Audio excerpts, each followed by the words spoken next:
Welcome to the next in our series of online lectures for Western Civ 2. Today we're going to begin our discussion of Napoleon Bonaparte and how he either ends or continues the French Revolution. That's really a subject that is up for debate. So, as always, there are some terms that you should be able to identify by the time this lecture is complete, as well as a question that you should be able to answer. So anyway, let's get to it.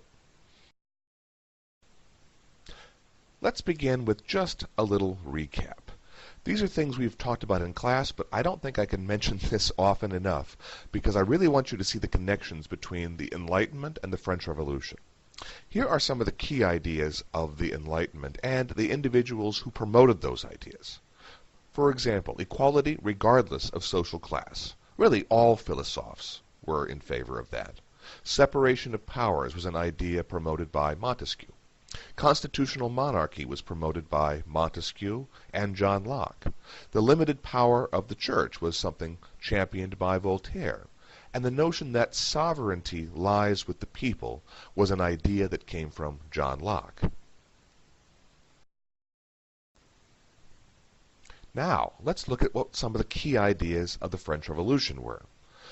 Equality, regardless of social class. We see this in the Declaration of the Rights of Man. Actually, we also saw it in Abbé Sieyès' pamphlet, What is the Third Estate? The idea of separation of powers. That was enshrined in the French Constitution. The idea of a constitutional monarchy was also enshrined in the French Constitution. Also in that Constitution was the idea of the limited power of the Roman Catholic Church. And finally, the Declaration of the Rights of Man also declared that sovereignty lies with the people. So in other words, I hope you're seeing here that the Enlightenment really was reflected in the ideas of the Revolution. At least, it was reflected in the ideas of the Revolution at first. So, what happens to these ideas? First of all, war happened. In fact, throughout much of the French Revolution, France will be at war with most of Europe. The ensuing panic that this war will cause will lead the National Assembly to grant special powers to the Committee of Public Safety. The Committee of Public Safety and its leader, Maximilien Robespierre, decided that protecting the revolution justified abandoning the principles of the revolution. This led to the Reign of Terror. During the Reign of Terror, supposed enemies of the revolution were arrested and then sent to the guillotine. The Reign of Terror will end only when Robespierre was arrested and executed. But the French Revolution was not only undone by war, and by the Reign of Terror, it was also undone by an old problem that had predated the French Revolution. That, of course, were the food shortages that had led to the tensions that created the revolution in the first place. The revolution has proven unable to solve this problem of providing the people of France with enough to eat on a regular basis. This will also continue to plague the revolution and to cause people to look elsewhere for solutions.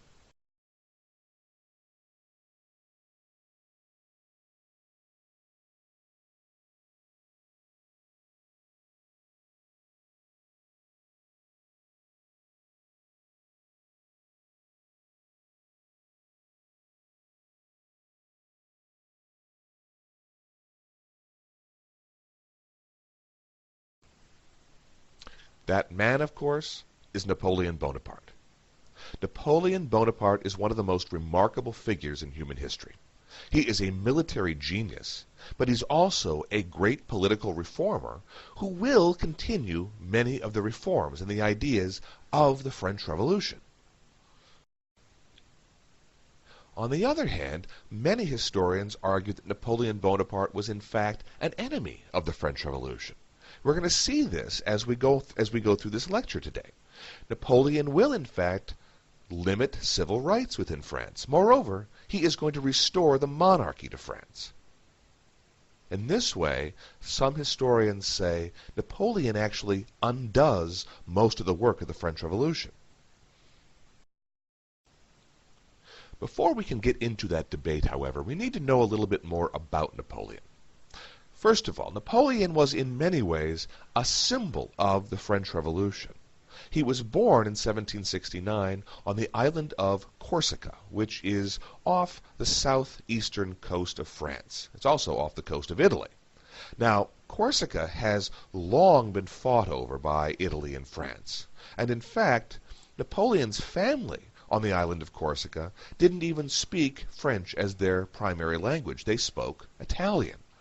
When Napoleon learned French, he will always speak it with a foreign accent. This is going to lead the other children in school to make fun of him because of his accent. Moreover, it didn't help that he was significantly shorter than the other boys as well. This will also lead him to be sort of an outcast in his community. So, who were the Bonapartes of Corsica? In addition to being ethnically Italian, they were a family of nobility. However, they also reveal that being noble didn't necessarily mean you were rich. The Bonaparte family was not rich. In fact, they were rather poor. They had their title, they had their noble title, but they were not a wealthy family.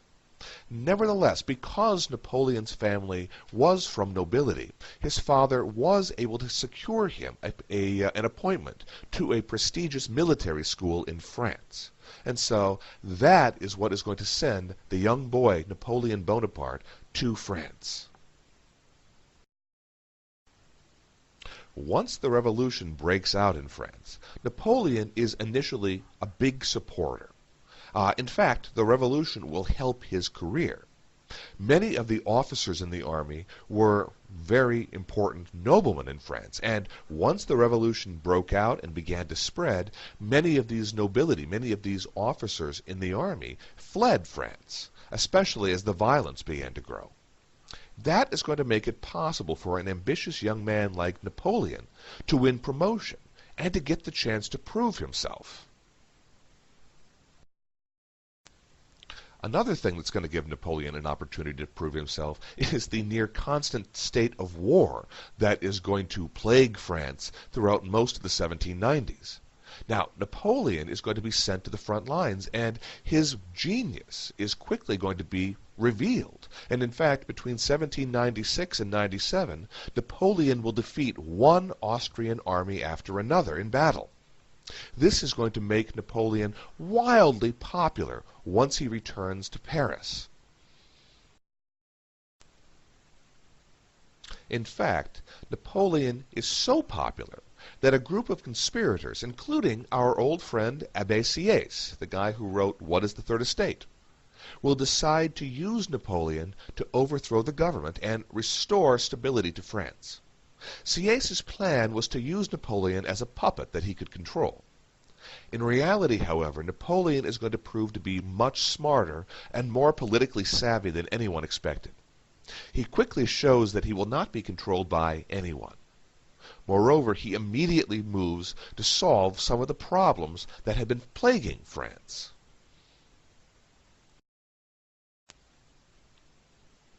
One of the biggest of these problems is the rift between the Roman Catholic Church and the revolutionary government. The Church was hit particularly hard by the French Revolution. Remember, we've talked about this in past classes. The Church was forced to give up its property in France. Church leaders were required to take oaths of loyalty to the new government. Moreover, many of the victims of the terror had been priests and church officials. In short, the Roman Catholic Church was very hostile to the French Revolution and to the revolutionary government. Napoleon realizes that he is going to need the support of the Church if he is going to stay in power. Thus, in 1801, he is going to negotiate something called the Concordat. The Concordat was sort of a peace treaty between the Revolution and the Roman Catholic Church. In short, both sides got something from this deal.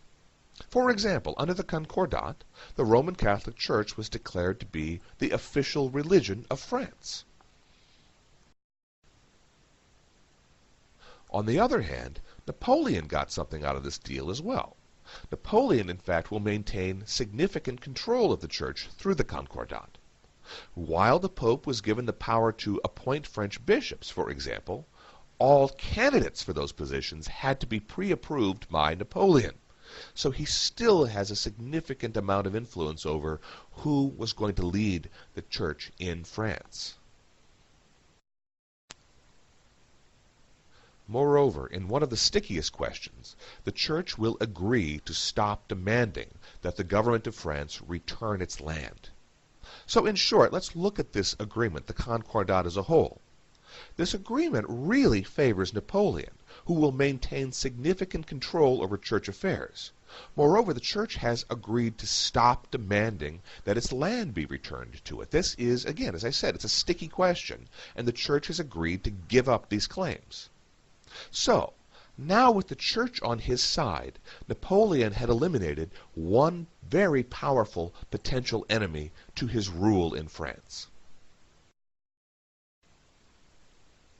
Another potential enemy were the remaining revolutionary leaders, those individuals who were still committed to the ideas of the Enlightenment and to the ideas that had driven the revolution. Many of these individuals feared that Napoleon's rise meant a betrayal of the revolution's Enlightenment tradition.